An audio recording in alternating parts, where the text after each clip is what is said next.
Manager నేను ఒక దేశభక్తి గేయం. తేనెల తేటలు మాటలతో మన దేశమాతనే కొలిచెదమా, భావం భాగ్యం చూసుకొని ఇక జీవనయానం చేయుదమా. సాగర మేకల చుట్టుకొని సురగంగ చీరగా మలుచుకొని గీతాగానం పాడుకొని మన దేవికి ఇవ్వాలి హారతులు. తెనెల తేటల మాటలతో మన దేశమాతనే కొలిచెదమా, భావం భాగ్యం చూసుకొని ఇక జీవనయానం చేయుదమా.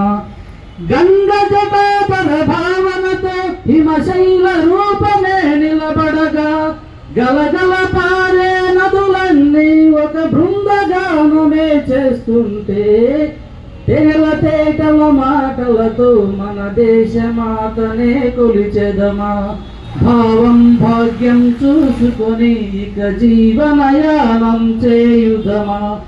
ఎందర వీరుల త్యాగఫలం మన నేటి స్వేచ్ఛకే మూలధనం, వారందరినీ తలుచుకొని మన మానస వీధిని నిలుపుకొని, తెనెల తేటల మాటలతో మన దేశమాతనే కొలిచెదమా, భావం భాగ్యం చూసుకొని ఇక జీవనయానం చేయుదమా, ఇక జీవనయానం చేయదము. బలో స్వతంత్ర భారత్ కి, బలో స్వతంత్ర భారత్ కి, భారత్ మాతా కి. ధన్యవాదాలు సార్.